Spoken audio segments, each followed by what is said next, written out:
गणाचार्य श्री एक विराट सागर जी महामुनिराज के चरणों में त्रिवार नमोस्तु नमोस्तु नमोस्तु।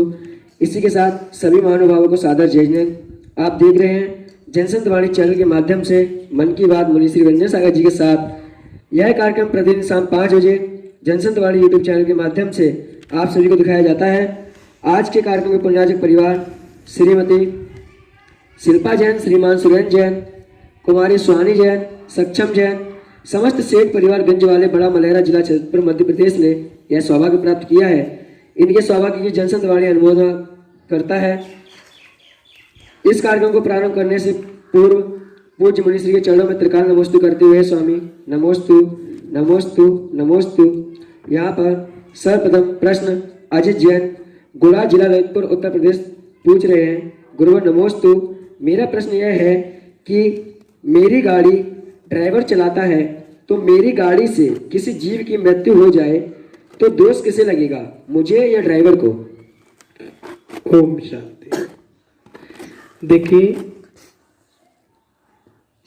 आप की गाड़ी ड्राइवर चला रहा है तो ड्राइवर को तो दोष लग ही रहा है, लेकिन आप भी दोष के भागी हैं, क्योंकि आपकी द्रव्य है, सामग्री है, कृत कार्य तन्मोदना आप कृत करवा रहे हैं, कार्य दूसरे से करवा रहे हैं, चाहे स्वयं करें चाहे दूसरे से करवाएं। कार्य मतलब दूसरे से करवा रहे हैं, आप गाड़ी चलवा रहे हैं तो आपको भी दोष लग रहा है। और गाड़ी में तो सबसे ज्यादा दोष लगता है। 5 इंद्रिय जीव का एक्सीडेंट हो, वो जब मरे तो मरे, लेकिन वायु का एक जीव मर रहे हैं, वायु का एक जीव मर रहे, 1 इंद्री 2 इंद्री 3 इंद्री 4 इंद्री, ऐसे जीवों की प्रार्थना होती, 5 इंद्री तक जीवों का घात होता है। तो गाड़ी में तो सबसे ज्यादा अधिक हिंसा होती है। गाड़ी चलाने वाले को भी दोष लग रहा है और गाड़ी चलवाने वाले को, जितने ट्रांसपोर्ट हैं और वो सब पाप के भागी, क्योंकि जिन जिन की गाड़ियां चल रही हैं सब को दोष लग रहा है।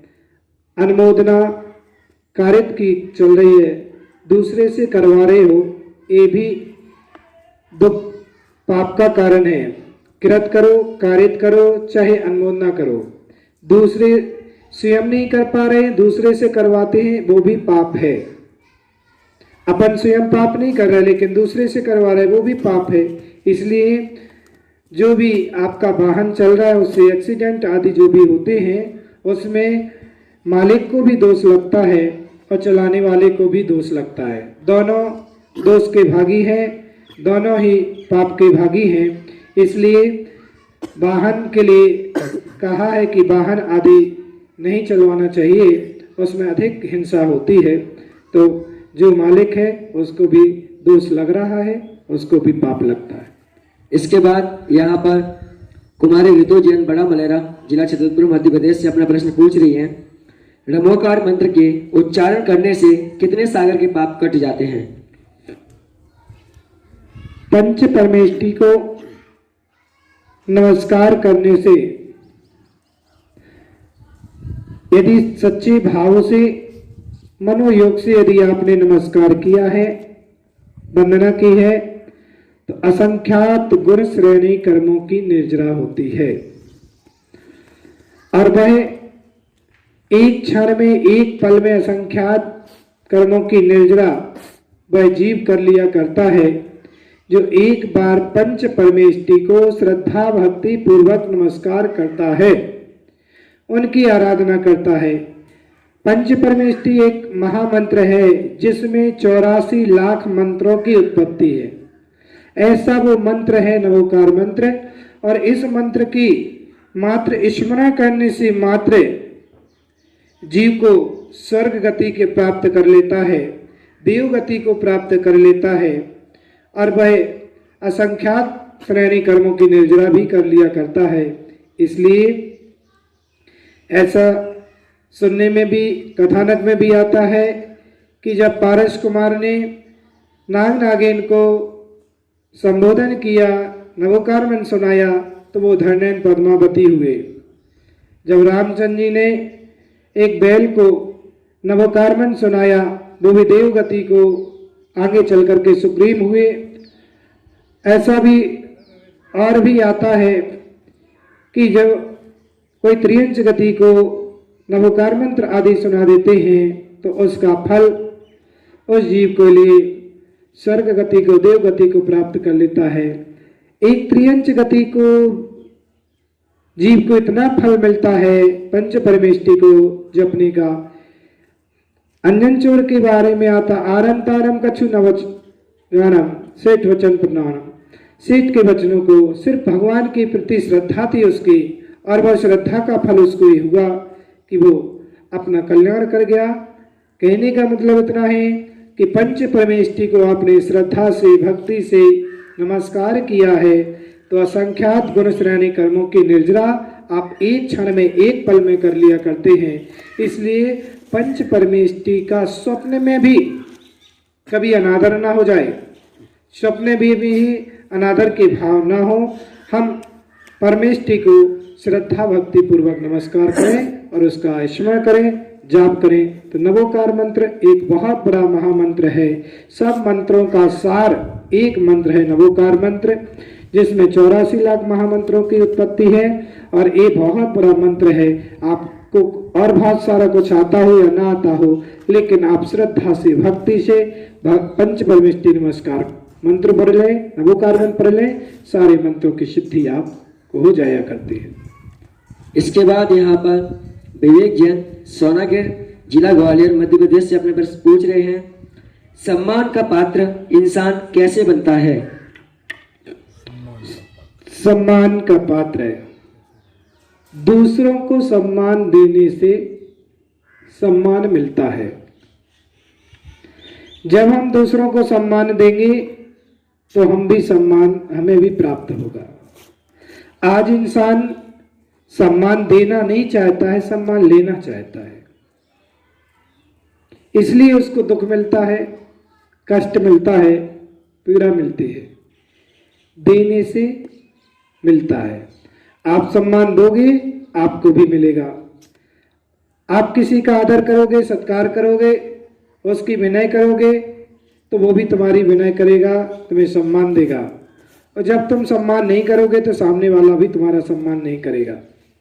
तुम कितने बड़े भी रहे आओ, लेकिन व्यक्ति उसी का सम्मान करता है जो सम्मान देना चाहे, खुद देता है।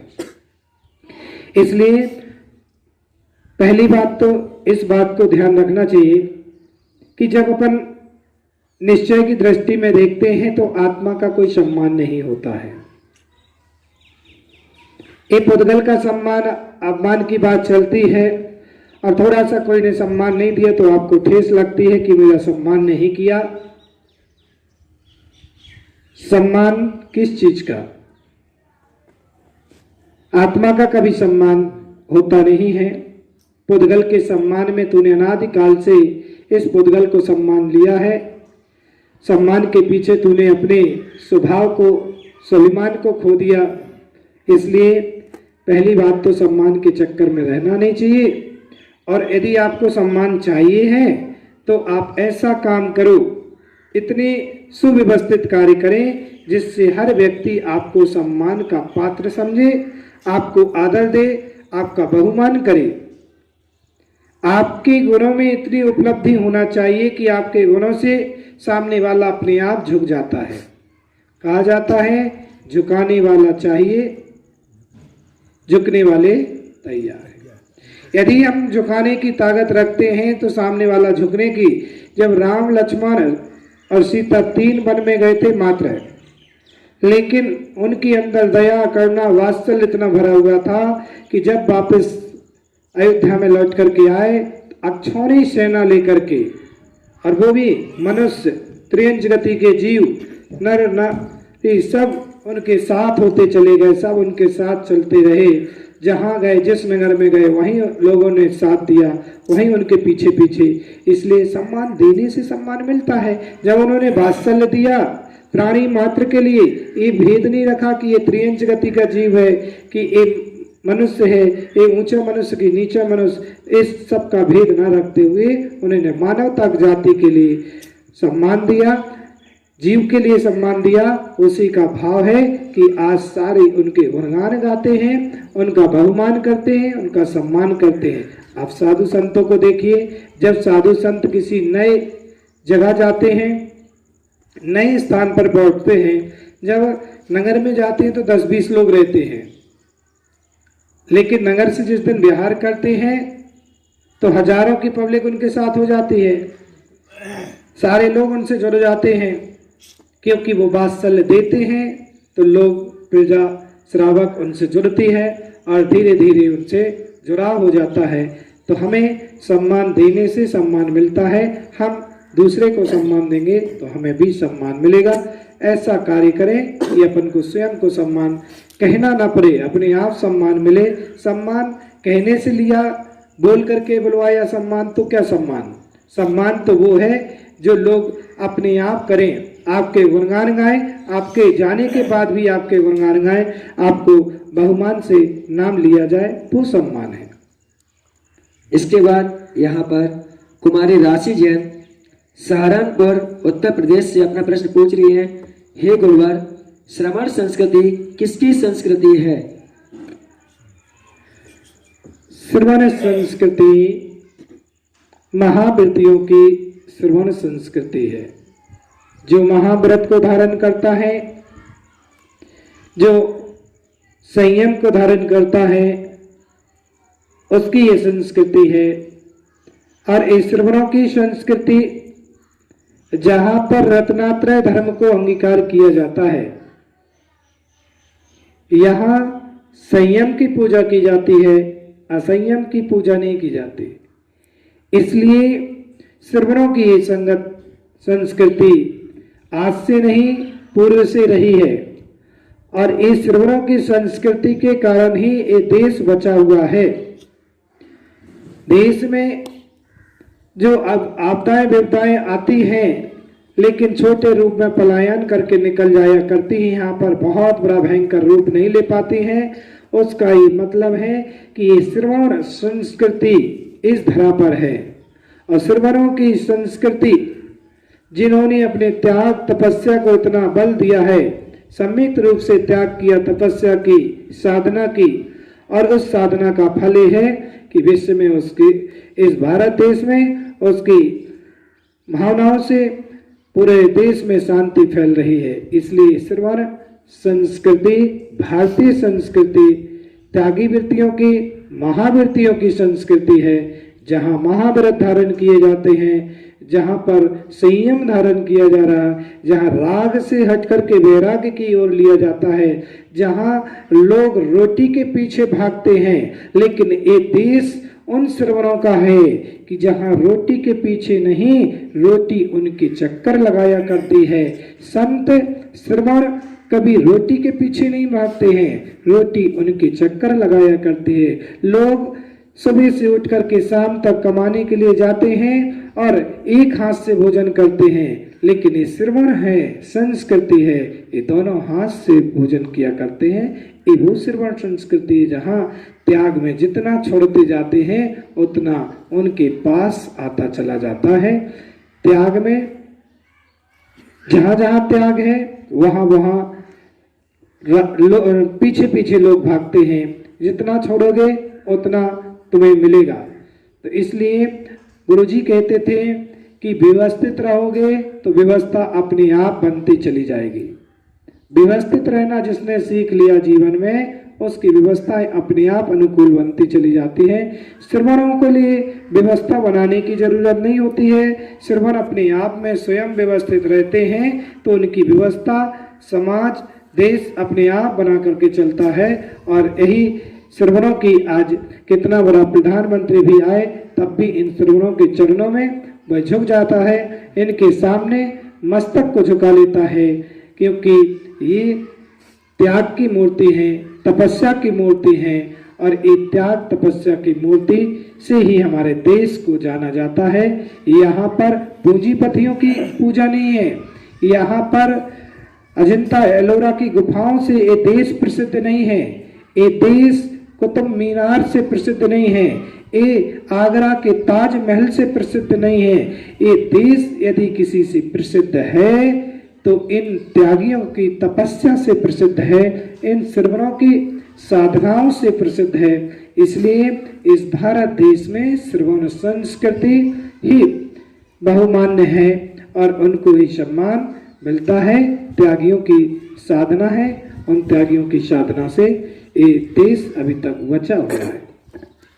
इसके बाद यहाँ पर राजेंद्र जैन बाबूजी बड़ा मलेरा जिला छतरपुर मध्य प्रदेश अपना प्रश्न पूछ रहे हैं। हे स्वामी, बाहुबली भगवान को कौन सी शल्य थी?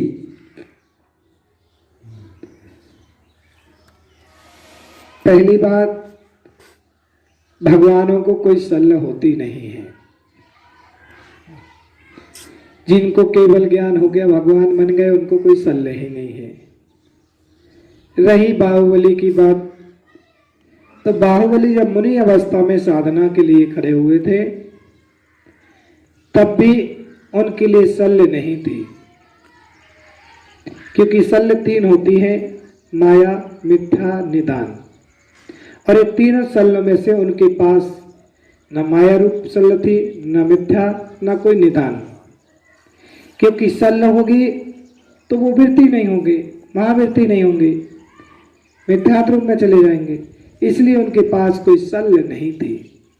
लेकिन थोड़ा सा मन में विकल्प था, और विकल्प इतना सा था कि वो भरत की भूमि पर खड़े हुए हैं, साधना कर रहे हैं, इसका उनको विकल्प था, शल्य नहीं थी। क्योंकि इतनी 1 वर्ष तक उन्होंने साधना की, चाहते तो पहले भी कल्याण हो जाता, लेकिन मन में थोड़ा सा विकल्प चलता रहा कि मैं दूसरे की भूमि पर बैठ करके साधना कर रहा हूं। और जब तक उनके मन में ये विकल्प चलता रहा, कहा जाता है कि जब अपन भोजन करते हैं, भोजन करते करते अपने दांत में एक थोड़ा सा तिनका भी यदि कहीं दांत में फंस जाता है तो अपनी जीभ बार बार वहीं जाती है। जब तक वो तिनका निकल ना जाए तब तक अपना जीभ वहीं बार बार जाती है। जब एक तिनका अपने को बार बार संकल्प विकल्प कर देता है, उनको भी विकल्प खड़ा था कि हम दूसरी की भूमि पर, तो उनको ध्यान, उत्कृष्ट ध्यान नहीं हो पा रहा था। ध्यान तो हुआ, ध्यान तो किया, तन से किया, इतना ध्यान किया 1 वर्ष तक। लोग तो 1 घंटे खड़े होते हैं तो पैर कांपने लगते हैं, चक्कर आने लगते हैं, कमर में दर्द हो जाती है, विकल्प बहुत सारे आने लगते हैं। लेकिन वहां 1 वर्ष तक एक आसन में खड़े रहे और यहाँ तक इतना ध्यान में मग्न हो गए थे कि उनके पैरों में वृक्षों के बेल लटक गई। जानवरों ने, चिड़िया आदियों ने अपने घोंसले वहां पर बना लिए, लेकिन फिर भी उनको उस चीज का कोई विकल्प नहीं था। उस चीज का विकल्प नहीं था। वहां उनको शरीर पर ध्यान नहीं जा रहा था कि मेरे शरीर पर जीव जंतु चल रहे हैं, मेरे शरीर पर झाड़ उग चुके हैं, लेकिन उनको विकल्प सिर्फ इतना सा था कि मैं भरत की भूमि पर खड़ा। और ये विकल्प उनको कल्याण नहीं करने दिया। जैसे ये विकल्प उनका समाप्त होता है तो उनको केवल ज्ञान की प्राप्ति हो गई, अरबों निर्माण को प्राप्त कर गए। जब तक व्यक्ति को थोड़ा सा भी विकल्प होता है तो उसको निर्माण नहीं हो पाता है। विकल्पों को समाप्त करके ही निर्विकल्प दशा जहां आ जाती है, वहां निर्माण की स्थिति बन जाती है, केवल ज्ञान की प्राप्ति हो जाती है। निर्विकल्प दशा ही केवल ज्ञान को प्राप्त करा पाती है। इसलिए हमें जब इन से उदाहरणों से अपन को ये सीख लेना चाहिए कि इतना सा विकल्प था कि मैं भरत की भूमि पर खड़ा हूं। और आपको तो जीवन में कितने विकल्प हैं, सांसारिक जीवन में देखो तो विकल्प ही विकल्प है। तो फिर आपका तो ध्यान कहाँ लगने वाला है। इसलिए हमें इन संकल्प विकल्पों से साफ से रहित होकर के और अपने सम्यक रूप से साधना करना चाहिए और अपने आत्म कल्याण की ओर अग्रसर होना चाहिए। इसके बाद यहाँ पर एक अंतिम प्रश्न अंकुश जैन, पोरसा जिला मुरैना मध्य प्रदेश पूछ रहे हैं, हे गुरुदेव, 2020 में पहले से ही महामारी कोरोना वायरस चल रहा है। आज हम देख रहे हैं एक टिड्डी दल आ गया है जिससे देश में भागम भाग सी मची है और एक भूकंप भी चल रहा है जिससे हमारे जैन मंदिर के शिखर, मान स्तंभ, प्रतिमा जी का खंडित होना, यह किसका और क्या संकेत है। इस समय हम क्या करें जो आए हुए धर्म पर संकट से बच पाए। देखिए कि 2020 संकट का समय है और ये संकट एक के बाद एक देश के ऊपर चल रहे हैं। कभी तूफान से संकट है तो कभी कोरोना वायरस, तो कभी टिड्डी पक्षी जो जानवर है त्रियंज गतिजीव वो परेशान, कहीं ना कहीं चीन परेशान कर रहा है तो कहीं पाकिस्तान परेशान कर रहा है, कहीं चीन दबाव डाल रहा है, युद्ध जैसी स्थिति बना रहा है, तो कहीं पाकिस्तान आतंकवादों का साथ लेकर के आक्रमण कर रहा है। एक ना एक परेशानी, विपदाएं, संकट आ रहे हैं, लेकिन फिर भी भारत देश के नागरिक साहसी हैं और साहस रखने वाले हैं। इतनी जल्दी धैर्यता नहीं तोड़ते हैं, धैर्यवान श्रावक हैं और सबका धैर्यता से सामना करते हैं और सामना कर रहे हैं। अब हम सबको चाहिए कि अपनी धैर्यता बनाए रखें और उसका सामना करते रहें और संयम के साथ, धर्म के साथ, विपत्तियों में घबराना नहीं। ये सूत्र है, कांटों में कूलना नहीं और फूलों में फूलना नहीं। जब आपके पास सुख के दिन हो, अच्छे दिन हो, तो उस समय ज्यादा प्रसन्न नहीं होना चाहिए। और आज जब संकट के दिन आए तो आपको घबराना नहीं है, डरना नहीं है, साहस, धैर्यता का परिचय देना है। भारतीय नागरिक आज साहस और धैर्यता का परिचय दे रहे हैं, हर विपत्तियों से सामना कर रहे हैं और सारी विपदाएं पलायन धीरे धीरे करती चली जाती हैं, लेकिन यहाँ उसका प्रभाव नहीं हो पाता है क्योंकि इस देश में वो देश है भारत देश जहाँ ऋषि मुनियों की संस्कृति, सभ्यता रही है और यहाँ पर त्याग तपस्या को महत्व दिया गया है। यहाँ पर बलिदान लोगों ने अपना दिया, अपना आत्मसमर्पण देश के लिए दिया है। और जब ऐसी संयम को धारण करने वाला देश है तो यहाँ के श्रावक धैर्यवान होते हैं। आप भी धैर्यता बना करके रखें, कितनी भी विपदाएं आ जाएं, लेकिन भारतीय नागरिक धर्म की शरण को कभी नहीं छोड़ते हैं, अपने भगवान, अपने गुरु की शरण कभी नहीं छोड़ते हैं। हर विपत्ति में भगवान का स्मरण करते हैं, गुरु का स्मरण। उसी का फल है कि सारी विपदाएं धीरे धीरे पलायन कर जाती हैं, संकट आते हैं और निकल जाते हैं। एक ही समाधान है कि धर्म की शरण में रहो, गुरुओं की शरणों में रहो, उनके पास उनके आचरणों को अपने अंगीकार करें, अपने संयम को धारण करें। और 2020 पैसा कमाने का नहीं है, जान बचाने का है। जान बचा लोगे तो पैसा तो फिर आगे कभी भी कमा लोगे। 2020 आपको बचाना है, अपने आप को, अपने परिवार को बचाना है, अपने परिवार को बचा करके चलना है। तो 2020 को धैर्यता से कहा है कि यदि आपकी गरीबी आ गई है, विपत्ति आ गई, तो उस समय आप घबराइए नहीं, धर्म की शरण में जाइए और उस नगर से ज्यादा हो तो दूसरे नगर में जाकर के धर्म की शरण में रहो, गुरुओं के पास रहो, तो धीरे धीरे वो समय निकल जाएगा, क्योंकि सबके दिन एक से नहीं होते हैं। सूर्य उदय हुआ है तो अस्त भी होता है, अस्त हुआ है तो उदय भी होगा। यदि विपत्ति आई है तो विपत्ति पलायन भी करेगी। हमेशा एक सा समय नहीं रहता है, वो समय भी निकलेगा। विपदा आई है, कुछ समय की है, उस समय को अपने धैर्य सम्मान के साथ उसको निकालें, संयम के साथ निकालें और वो समय भी आपको निकलेगा। हम भारतीय नागरिक हैं, इन गुरुओं की शरण में रह करके हमें संबल साहस मिलता है। गुरुओं से साहस और संबल हमें हमेशा मिलता रहता है। मेरा सभी भक्तों के लिए बहुत बहुत मेरा मंगल आशीर्वाद है।